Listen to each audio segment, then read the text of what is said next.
When I started the company, Tony Osborne Architecture, I bought the domain osbornearch.com. And as you can tell, it's not easy to say and it's not easy to remember.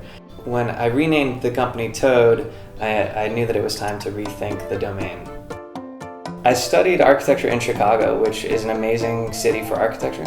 And so I really became aware of the history of modern architecture in that city. Vancouver has this phenomenon of being very courteous, even in design. And so when a building is built, there are all kinds of bylaws and discussions that have to do with making that building a very good neighbor to other buildings. In Chicago, it wasn't that way at all. Chicago has a nickname, the city of broad shoulders, because the buildings are very big and massive and hard to the street. I knew the entire time that I was working for other design practices that I was always probably destined to work for myself. I wouldn't say I'm a terrible employee, but it's just clear that some people are going to work better if they're self-directed. For better or worse, that's the realization that I came to. And so that's when I decided to start Toad. Toad is a small design practice. We design small-scale residential and commercial projects, as well as some more interesting public spaces and things like that. I knew that Toad.com probably wasn't going to be a URL that was available to me without paying a lot of money. Toad.arch was available, A-R-C-H, which is supposed to appeal to architecture practices, but I don't think most people in the general public would associate .arch with architecture, because what I've also found is that people in the general public are fairly confused about what architects do.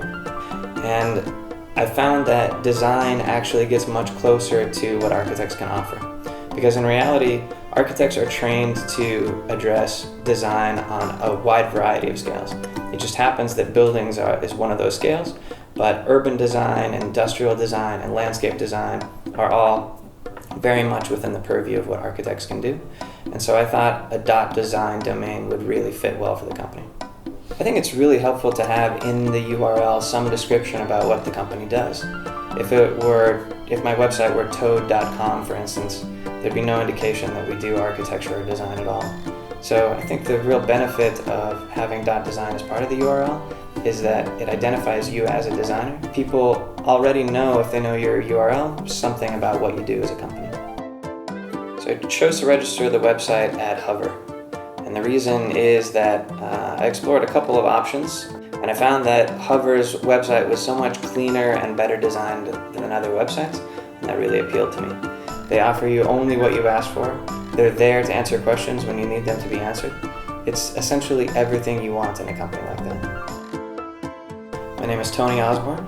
My company is Toad, and my website is toad.design.